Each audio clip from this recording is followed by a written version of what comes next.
Então vamos começar. Boa tarde, Maria Clara. Primeiramente, farei para você algumas perguntas sobre as classes do filo moluscos. Tudo bem? Quais são as classes do filo moluscos e seus principais representantes?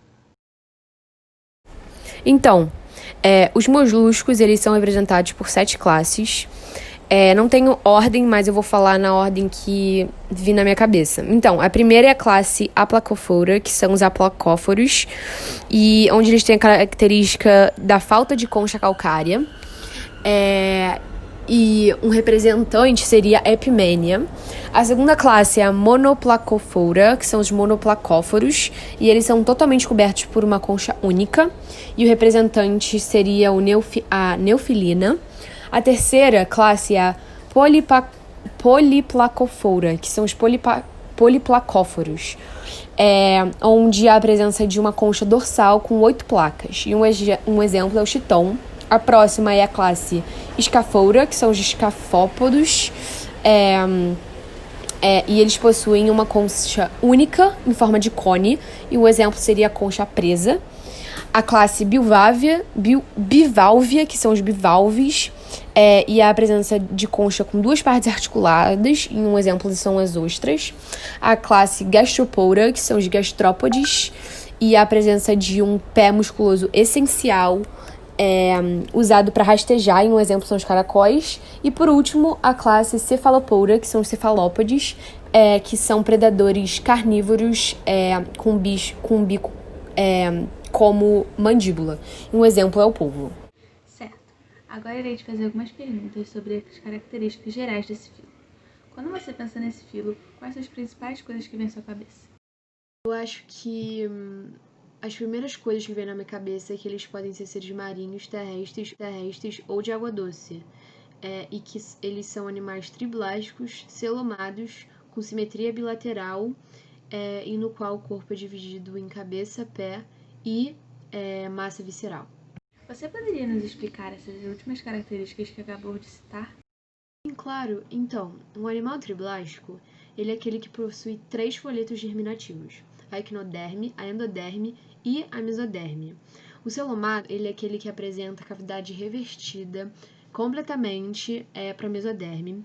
E a simetria bilateral é uma estrutura de um animal que, por exemplo, se você corta ele ao meio, um animal que tem essa estrutura, você vai ver que ele possui praticamente as mesmas porções de órgãos em ambos os lados. Muito bom.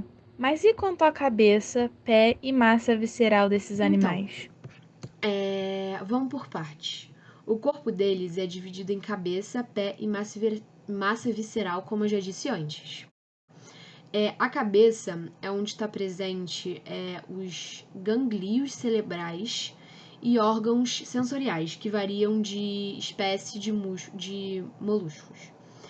O pé deles é uma estrutura musculosa, muito desenvolvida e que varia de acordo com a espécie, e eles podem se deslocar, andar, cavar ou capturar presas por meio disso. E por último, a massa visceral é uma estrutura ligada ao pé e é revestida por uma dobra de epiderme, chamada de manto ou pálio, que é responsável pela produção da concha. Agora, partindo para as características mais importantes, como nutrição, circulação e excreção, como é o sistema digestório desse filo? É completo. E o que isso significa? Significa que o tubo digestório apresenta cavidade bucal, que seria a boca do animal, o esôfago, o estômago, o intestino e o ânus. E a partir disso, como eles se Então, nutrem? no estômago desses animais, há glândulas digestivas que produzem enzimas para a digestão dos alimentos. E para eles rasparem e cortarem o alimento dentro da cavidade bucal deles, eles apresentam uma estrutura oral chamada rédula. Eles são herbívoros? Sim, herbívoros. Bom, e em relação à circulação, é aberta ou fechada? Exceção dos cefalópodes, que apresentam uma circulação fechada, todos os moluscos têm circulação aberta. Mas o que isso significa? Na aberta, o sangue ele passa por um vaso principal e é lançado em cavidades, como se fossem lacunas do corpo, para que aconteça diretamente com as células as trocas gasosas. Já na fechada, o sangue ele corre apenas no interior dos vasos sanguíneos. Como eles se locomovem?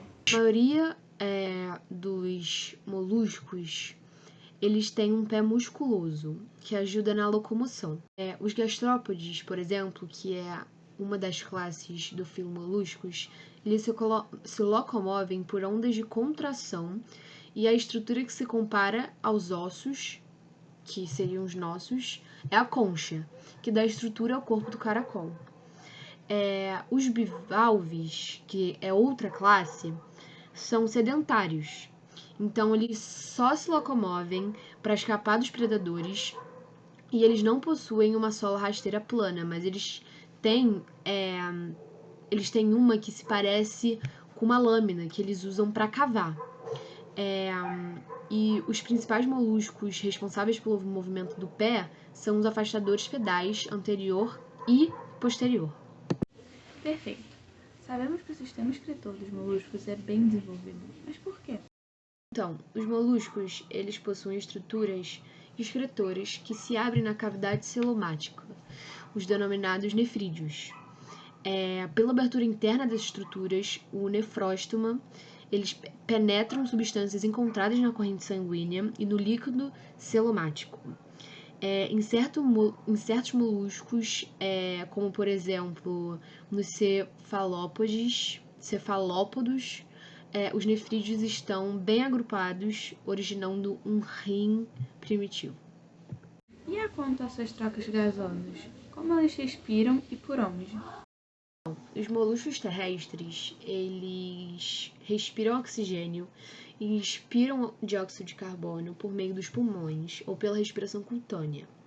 Já os moluscos aquáticos, eles fazem a troca gasosa por meio da quitenídea, que são brânquias usadas pela respiração no caso deles. As duas últimas perguntas é sobre as características gerais, é sobre o sistema nervoso e a reprodução dos moluscos. Fale um pouco pra gente, brevemente, sobre os dois. Bom, eu vou falar sobre esses dois tópicos com base em algumas classes como exemplo, tá? Então, o sistema nervoso dos bivalves, por exemplo, as ostras, tem 3 pares de gânglios e não tem cérebro. Os gastrópodes têm um sistema nervoso mais complexo, com 6 conjuntos de gânglios. Os órgãos sensoriais vão desde os mais simples, com um tecido sensor de luz chamado ocelos, até os olhos mais complexos que têm lentes. E por último, a classe cefalópoda dos cefalópodes tem um sistema nervoso mais complicado. Por exemplo, eles têm olhos grandes e complexos e até são capazes de formar imagens. Quanto à reprodução, a maioria se reproduz sexualmente, com exceção das lesmas e caracóis, que são hermafroditas, então se reproduzem por fertilização sexual. E a fecundação pode ser interna ou externa, dependendo da espécie, e seus filhos nascem com uma forma larval única chamada de trocóforo. Então, fora essas perguntas principais, você gostaria de complementar com algumas curiosidades sobre o filo? Acho que seria interessante. Sim, óbvio. Eu acho que uma curiosidade que eu acho muito interessante e que muitas pessoas podem não saber é que os mexilhões, eles são um dos maiores bioindicadores de poluição já conhecidos no mundo inteiro, porque no corpo deles se concentra várias substâncias tóxicas, como benzeno e metais pesados. E como eles são comedores de plânctons, que são organismos igualmente sensíveis à poluição, eles concentram e potencializam até 1000 vezes elementos tóxicos no seu corpo. Muito interessante. E sobre os moluscos, o que sabe de interessante sobre eles? Os moluscos bivalves, assim como os mexilhões, eles fazem passar uma grande quantidade de água por suas lamelas branquiais retendo assim o plâncton contaminado. Então agora a gente vai ficar aqui com a cientista Flávia, tudo bem, Flávia? Oi, Carol, tudo bem? E ela vai falar um pouco sobre o filo dos anelídeos. Então você pode falar primeiro sobre as classes, por favor, sobre os representantes? Posso sim. Então, são 3 classes. A primeira são as oligoquetas, que são organismos que apresentam um corpo longo, cilíndrico, são dotadas de poucas cerdas, que são estruturas que ajudam na locomoção. Além disso, elas são encontradas nos solos úmidos, mas podem também aparecer em água doce ou salgada. Um representante deles pode ser a minhoca. A segunda seriam os poliquetas, animais que possuem segmentos que apresentam expansões laterais, chamados parapódios, com grande quantidade de cerdas. Como exemplo, a gente pode citar as espécies do gênero Nelis. E por último, os hirundíneos. Hermafroditas, que têm um corpo achatado, dorsoventralmente apresentam ventosas que ajudam na locomoção. E um exemplo seriam as sanguessugas. Nossa, que legal! E agora sobre as características gerais, você pode falar um pouquinho? Então, posso sim. As principais características sobre os anelídeos para mim é que são vermes segmentados, com o mesmo conjunto de órgãos em cada segmento. São tribalísticos, formados, possuem simetria bilateral e, por último, que vivem em águas oceânicas, doces e solos úmidos. Muito bom, mas em relação à nutrição, circulação e locomoção dos animais, como que é? Então, cada espécie de anelídeos tem seu modo de conseguir se nutrir por meio da matéria orgânica. Eles podem ser carnívoros ou herbívoros, e seu sistema digestório é composto por boca, papo, moela, intestinos e ânus. A circulação deles é fechada, e a sua locomoção se dá a partir de 2 conjuntos de músculos que são usados para conectar e alongar seu corpo. Que interessante! E agora você pode falar um pouco sobre a excreção e troca gasosa desses animais, por favor? Posso sim. Então, o sistema excretor deles consiste no nefrídeo, túbulo e saco vesical. O fluido passa pelo nefrídeo e depois para o túbulo. O material restante vai para um saco semelhante a uma bexiga, que se abre através de um poro na pele, de onde os resíduos são descartados.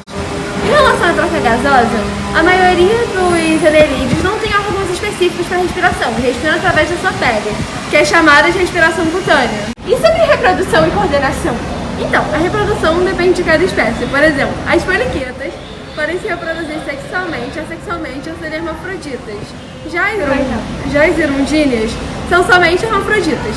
E por último, a coordenação. O sistema nervoso dos anelídeos é composto por um anel nervoso anterior, gânglios e um cordão nervoso ventral. Os mesmos respondem a estímulos das células em seu corpo externo, que são sensíveis à luz e ao calor. E por isso que a minhoca, por exemplo, vive no subsolo.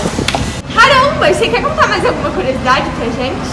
Sim, então, uma curiosidade que eu sei é que as sanguessugas produzem uma substância chamada irudina, que impede a coagulação do sangue. Por isso mesmo foram muito utilizadas no século XIX para provocar sangrias em pessoas com pressão alta. Várias sanguessugas que podem ingerir várias vezes o seu peso em sangue eram colocadas sobre o paciente. Nossa, que legal! Então é isso, gente.